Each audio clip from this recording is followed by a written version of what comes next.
Hi, my name is Jeff Hersberg, and I'm the Chief Administrator at Prairie Lakes AEA. I've been asked to share some thoughts about instructional coaching. We have a lot of work going on in the area of instructional coaching, and I just want to urge you, it's time to embrace instructional coaching at its core. As you all know, the magic happens in the classroom, that interaction between kids and the content and the teacher, the things that they're being asked to do, that's where learning occurs. And this can't happen without better instructional strategies. Sometimes people want to blame the lack of time, money, or resources, parents for not sending their first team, teachers, administrators, even AEA staff about the lack of improvement. And actually it boils down to, what are kids being asked to do in the classroom? So the ties between instructional coaching and our goals as set out by the compact are fantastic. The areas of improving literacy, mathematics, closing the achievement gap, helping every kid become college and career ready is only going to happen if teachers are employing new and better instructional strategies, if kids are being asked to do engaging, relevant tasks. That's where the learning is really going to occur. So I asked you to embrace instructional coaching at its core, making sure that you understand the foundation and the importance of it, how important it is to the work we're doing as an agency, so that every child that we work with has the opportunity to reach their fullest potential.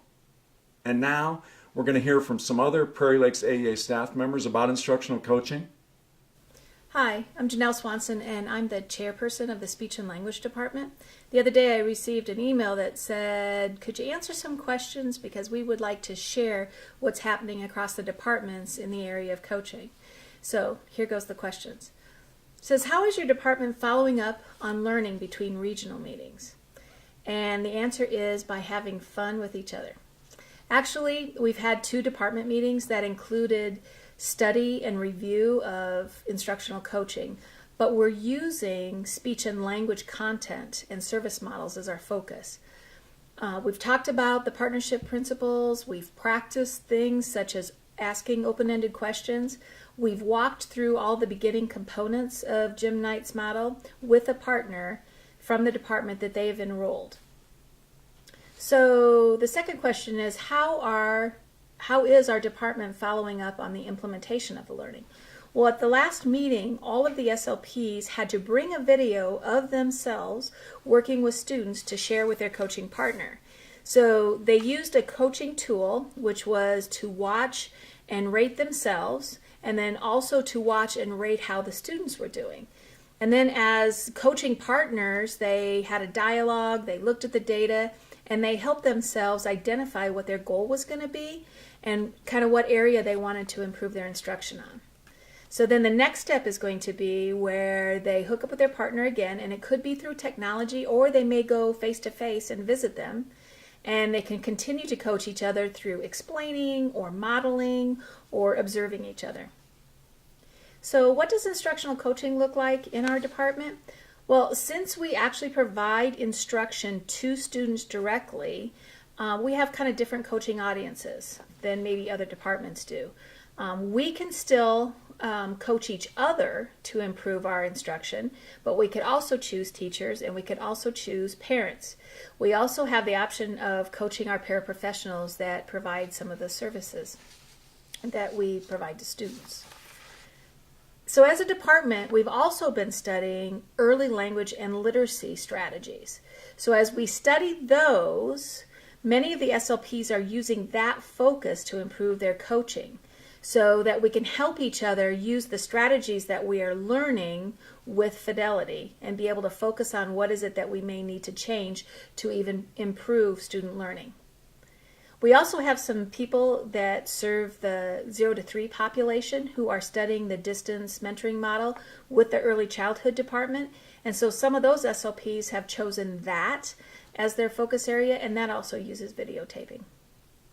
So how has this impacted our job, and how have we prioritized that?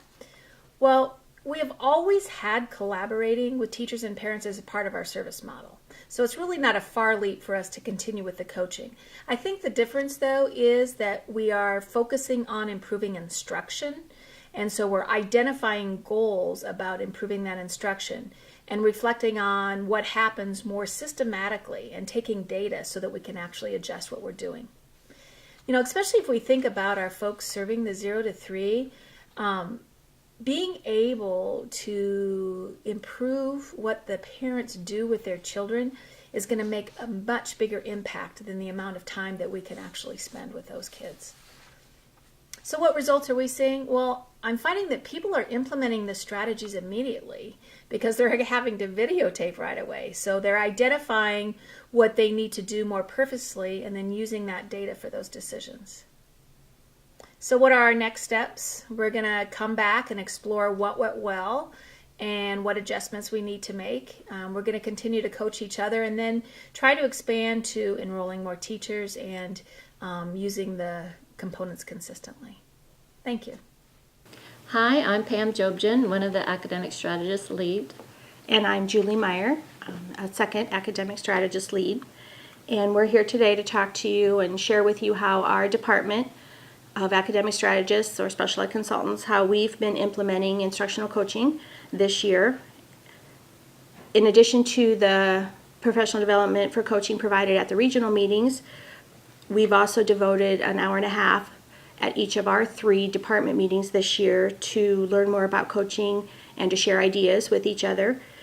And in addition to that professional development, as strategists are implementing instructional coaching, we're asking them to document the progress on the goal that they've written with their teacher by using a progress monitoring form. And they've also been completing after action reports. When they've had a coaching session, this form and this report allows them to reflect on how the coaching session went and to make some plans for the next session. And this is an expectation for all of our department members. We've developed last summer when we were planning for our department this year, we developed a 1-page plan that included these expectations, so all strategists are aware of this expectation, and they're submitting their documents 3 times this year, which has just helped us plan for the professional development and to help us see how they're coming in the progress with instructional coaching. And through our department meetings and also the reports that we review, we see that academic strategists struggle, as we all do, with the challenge of time and being able to meet with teachers to be able to do instructional coaching. And so at our department meetings, it's been really great to be able to share ideas that other academic strategists have been successful in this, such as setting up an agenda prior to the meeting. Another academic strategist has a Google Doc that she uses to help her with discussion notes and future plans and scheduling specific times. And so we really have seen results with the partnership principles, of equality, choice, and voice, and some of those consultants have noticed how the teachers have really appreciated the use of the principles. And we've also noticed growth and results on the students when we see their progress monitoring on the goal that the teacher and academic strategists are working together through coaching. As a department, we're all over the place. Everybody's at a different place with instructional coaching, and we kind of see that maybe our next steps will be working in smaller groups, maybe working with a colleague and helping each other brainstorm, practice, and give each other feedback in a coach-to-coach type situation. So that's our department. Hi, I'm Gail Randall, the Early Access Regional Liaison, and I'm out of the Storm Lake office. And I'm Denise Wasco, the chairperson for our Early Childhood Special Education Department out of the Pocahontas office.